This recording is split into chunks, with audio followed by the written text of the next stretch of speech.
साथ फ्रेम में आपको कंचना यादव दिखा रही हैं, डॉक्टर कंचना यादव दिखाई दे रही हैं। जेएनयू की जो वीसी हैं शांति श्री धूलिपति, उन्होंने जो कहा है कि कितना विक्टिम कार्ड खेलेंगे और यहाँ ब्लैक की तरह जो यहाँ के दलित हैं, जो पिछड़े हैं, वो विक्टिम कार्ड खेल के कम से कम तरक्की तो नहीं कर सकते। मैडम, ये दुखद है कि वो जेएनयू की वाइस चांसलर होके ऐसी बोली, क्योंकि जेएनयू से हमेशा से वो किसी भी वर्ग, किसी भी समाज का हो, अगर उसके साथ अन्याय हो रहा है और देश के किसी भी कोने में हो रहा है तो जेएनयू ने हमेशा आवाज़ उठाई है ना। और ऐसे में अगर जेएनयू की वाइस चांसलर ऐसा बोलती हैं कि blacks and Dalits are drugged with victimhood, तो या तो वह जो आरएसएस और बीजेपी की आइडियोलॉजी है उसको थोपने की कोशिश कर रही हैं, या हमको लग रहा है कि उन्होंने प्रूव कर दिया एक बार फिर से कि आज भी देश के विश्वविद्यालयों में जस्टिस क्यों नहीं मिलता है। आज भी अन्याय पर खुलकर बोलने पर क्यों ये डर लगा रहता है कि उसको न्याय मिलेगा या नहीं मिलेगा। आप सोचिए कि जो यूजीसी इक्विटी रेगुलेशन आया, उसके जो चेयरपर्सन होंगे वो वाइस चांसलर ही होंगे, ये यूजीसी इक्विटी रेगुलेशन में है। तो अगर ऐसी वाइस चांसलर रहेंगी जो कहेंगी कि नहीं ये तो विक्टिमहुड कार्ड खेलता है, और उनके पास एक स्टूडेंट जाता है, वो स्टूडेंट किसी भी बैकग्राउंड से जाता है और कहता है कि मैम हमारे साथ ऐसा हो गया, हमें एनएफएस कर दिया गया, कम नंबर दिया गया या बैकलॉग छोड़ दिया गया, हमें जाति सूचक गाली दी गई, अगर ये कंप्लेन करता है वीसी से जाकर जो चेयरपर्सन है, तो क्या कहेंगे, अरे निकलो यहाँ से, विक्टिमहुड मत खेलो। यही तो हमें डर है। इसी पर हम कह रहे थे कि जो यूजीसी इक्विटी रेगुलेशन है, चलो ठीक है आया, लेकिन इसमें बहुत मॉडिफिकेशन की ज़रूरत है, बहुत चेंजेस की ज़रूरत है, और कायदे से इसका विरोध हमें करना चाहिए था कि आपने ये क्या लेकर आया कि जिसमें न्याय मिल ही नहीं सकता। हकीकत में ये तो सैद्धांतिक रूप से ओके, अच्छा है, लेकिन जब व्यवहारिक रूप में इसको लेकर आएंगे तो ये इम्प्लीमेंट नहीं हो पाएगा। लेकिन विरोध किसने किया? विरोध उन्होंने किया जिनके पास शायद तथ्य नहीं है, या तथ्य को दरकिनार करते हुए जो स्टेटस को है समाज में आज भी पावर का, है ना, चाहे वो यूनिवर्सिटी हो, चाहे आईटीज हो, चाहे आईएम्स हो, चाहे वो सत्ता हो, हर जगह जो स्टेटस को है पावर का, उसको मेंटेन रखना चाहता है। सिर्फ उसी को बुरा लगा, सिर्फ उसी को डर लगा। जब इस तरह के संवैधानिक पदों पर बैठे लोग और इस तरह का बयान देते हैं तो क्या मन में ख्याल आता है फिर? देखिए, मन में ख्याल यही आता है कि शायद अभी भी न्याय मिलने में बहुत वक्त लगेगा। क्यों? क्योंकि आप सोचिए कि जो प्रोफेसर्स होते हैं वही वाइस चांसलर बनते हैं, वही डीन ऑफ स्टूडेंट बनते हैं, वही एचओडी बनते हैं। और यूनिवर्सिटियों का आप डेटा निकाल कर देखिए तो आपको पता चलेगा 43 सेंट्रल यूनिवर्सिटीज़ में 38 में आज भी वही हैं। उसमें ऐसा नहीं है कि प्रोग्रेसिव सोच के लोग नहीं होंगे, सबको ब्लेम करना ये पूरी तरह से गलत भी होगा, है ना।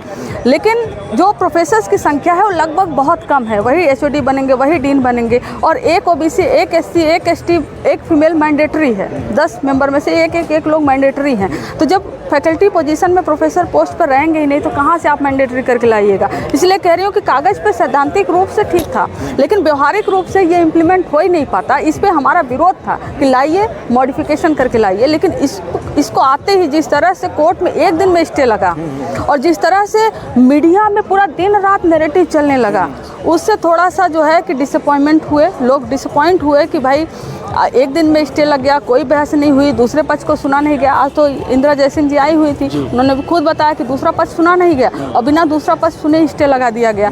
तो कहीं ना कहीं कि न्याय मिलने के पहले भी अन्याय ही हो रहा है, न्याय के लिए कुछ आए उसके पहले भी अन्याय ही हो रहा है कि आप दूसरा पक्ष नहीं सुन रहे हो। एक तो सरकार ने अस्पष्ट कानून बनाया और ना ही कोई दलील दी कि ऐसा नहीं करना चाहिए। बिल्कुल, हम कह रहे हैं कि ठीक है, आप सरकार ही कानून लेकर आई, ठीक है, और ऐसा कानून की ठीक है अक्रॉस द पार्टी जो पिछड़े ओबीसी, एससी, एसटी हैं वो अक्रॉस द पार्टी सपोर्ट कर रहे थे। ठीक है, आप इसको लागू करिए, इसमें कुछ मॉडिफिकेशन है करिए, इसको रोहित वेमुला एक्ट के तर्ज पर आप लेकर आइए। तो ये सुझाव होने के पहले उस पर स्टे लगवाना, और वहाँ पर एक और पत्रकार हैं जो बताते हैं कि कैसे बीजेपी के सांसद और जो है कि स्पोक्स पर्सन फ़ोन करके कह रहे थे ये पॉइंट ऐड करिए, ये पॉइंट ऐड करिए। तो इससे साफ जाहिर होता है कि सरकार की मंशा थी नहीं। और अभी जो दिखाई दे रहा है, अभी जो मीडिया में नैरेटिव और डिबेट चल रहा है, हम देख रहे हैं कि उस पर SC ST एक्ट पे बोला जा रहा है, उस पर कह रहे हैं कि नहीं आरक्षण को ख़त्म करो, ओबीसी आरक्षण को ख़त्म करो, बस SC ST रहने दो और जिसको ज़रूरत हो सबको SC ST में डाल दो। ये नैरेटिव चल रहा है और जातीय चौपाल लगा के कई लोग डिबेट कर रहे हैं इस पर, कई सारे टेलीविज़न चैनल पर। तो इस पर आप सोचिए कि उस पर भी डिबेट में भी आप लोगों को नहीं रख रहे हो कि जो तथ्यों और तर्कों के साथ बात करे, आप दूसरा पक्ष सुनना ही नहीं चाहते।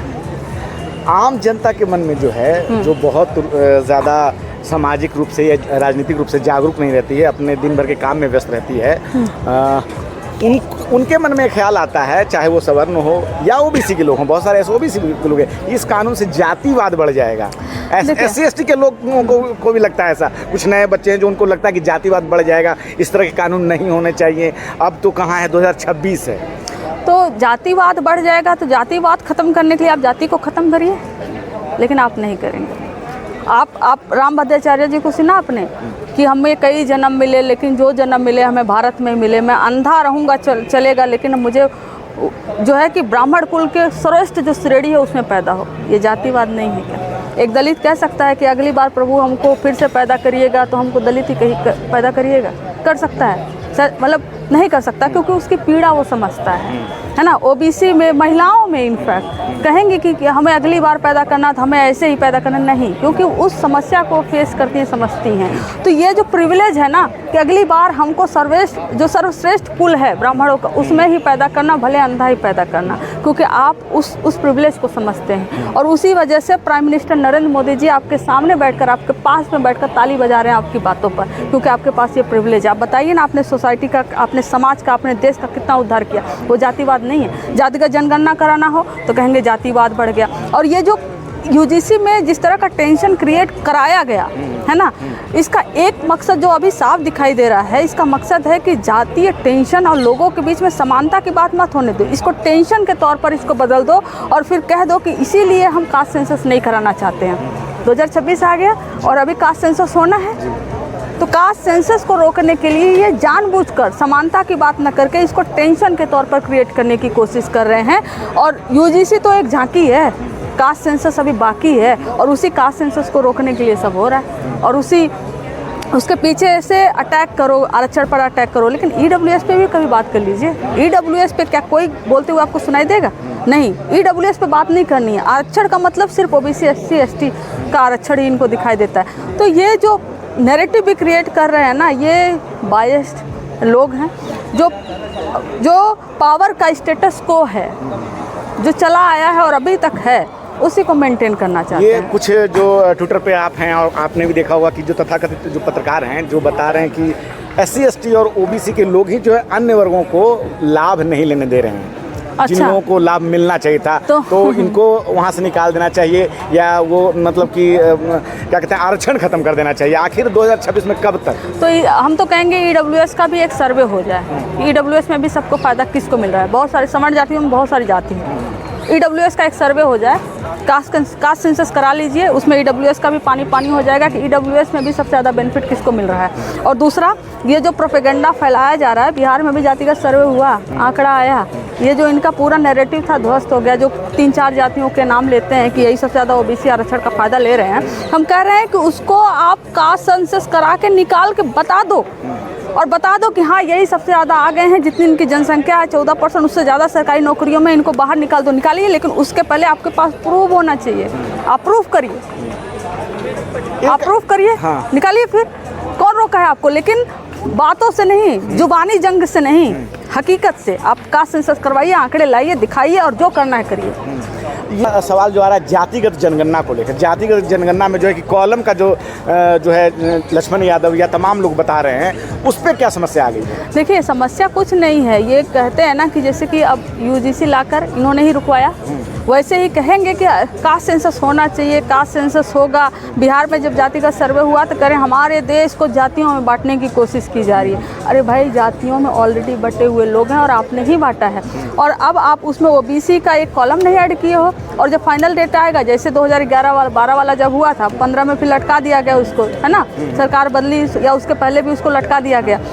ऐसे ही इनकी कोशिश है, क्योंकि इनको मालूम है डेटा कभी आउट करना ही नहीं है, तो उसमें कॉलम ऐड करो या ना करो, क्या फ़ायदा है? तो ये जो साजिश है इनकी ना, कहते कुछ और है, करते कुछ और है। मोहन भागवत जी बोल रहे हैं कि आरक्षण 200 साल तक मिलना चाहिए, ऐसा लग रहा है इन्होंने दिया है ना, ऐसे बोल रहे हैं जैसे इन्होंने दिया है। अरे भाई, कब दिया आपने? कर्पूरी ठाकुर जी ने आरक्षण दिया, आपने उनकी सरकार गिराई। जनसंघ थी, जनसंघ बीजेपी की वर्जन, आपने सरकार गिराई। बीपी मंडल जी ने आरक्षण दिया, बीपी सिंह जी ने आरक्षण दिया, आप कमंडल यात्रा निकाले, उसके बाद सरकार गिरी। और उसके बाद जो अर्जुन सिंह ने जी ने दिया उसमें आपका कोई सपोर्ट नहीं था, इसलिए आप कुछ नहीं कर सकते थे। और करवा दीजिए ना, इतने बड़े आप ओबीसी प्रेमी और हिंदू धर्म के प्रेमी हो, तो उसमें ओबीसी SC ST जो हैं, आप बताइए कि मंडल कमीशन की और अनुशंसा जो है रिकमेंडेशन आप क्यों नहीं लागू करा देते? प्राइवेट सेक्टर में लगवा दीजिए आरक्षण। लेकिन वो तो समर्थन कर रहे हैं, तब तो आपको अच्छा लगना चाहिए। कौन समर्थन कर रहा है? मोहन भागवत कह रहे हैं कि 200 साल तक आरक्षण रहना चाहिए। और उसमें बिटवीन द लाइन आपने नहीं पढ़ा, चाहे उसमें हमारा कितना नुकसान हो, हम नुकसान हो, आपकी बपौती है, आपकी बपौती है, आपका नुकसान हो और आपने दिया है ये। अच्छा, एंटी UGC जब चल रहा था आंदोलन तो मीडिया से पूरी तरह से गायब है, लेकिन जब एंटी UGC जब चल रहा था तो पूरा दिखा रहा था मीडिया, सोशल मीडिया में जहाँ भी भरा हुआ था। लेकिन जब प्रो UGC मूवमेंट हुआ तो हिंसक झड़प होने लगी, GNU में होने लगा, DU में होने लगा। ये इसको कैसे देखते हैं? हिंसक झड़प होने लगी, कर कौन रहा है? आप एक भी आंदोलन बता दीजिए जो UGC पर स्टे लगाने के लिए उन्होंने किया आंदोलन। 4 लोग बैठ के कहीं पर पोस्टर नारेबाजी कर ले और मीडिया में दिन भर दिखाया जाए, वो अलग बात है। सोशल मीडिया पे आप करो, अलग बात है। तो उनके आंदोलन में कभी भी पिछड़े गए, दलित गए जो जाकर वहाँ पूछ रहे हो कि ये आपने क्यों पहना है, आपने क्यों रखा है, आप क्या करते हो? लेकिन जहाँ पर भी बहुजन आंदोलन कर रहा है वहाँ पर वो घुस रहे हैं, वहाँ पर क्योस क्रिएट करें। उनको मालूम है कि कुछ भी होगा, उनका एक मीडिया बैठा हुआ है जो कहेगा देखो ये विक्टिम है। यहाँ पर नवीन जी हैं, नवीन जी ने पूरा सच उजागर किया कि पानी पिएंगे, आप भी पानी पिएंगे, आप भी ये करेंगे। किसने किया था? आप किसी के जख्मों को हरा कर रहे हैं, है ना? ये कोई पत्रकारिता है? इसका मतलब आप इन लोग को ट्रेन करके नहीं भेज दिया जाता है, इन लोग को जाओ वहाँ पर क्योस क्रिएट करो। मानवाधिकार आयोग की नोटिस भी आ गई है। हाँ, वो उन्हीं के लिए है, ये जुडिशरी भी उन्हीं के लिए है, ये मीडिया भी उन्हीं के लिए है, ह्यूमन राइट कमीशन भी उन्हीं के लिए है। हमारे लिए क्या है? हमारे लिए आप जैसे कुछ लोग हैं। शुक्रिया। तो हमारे साथ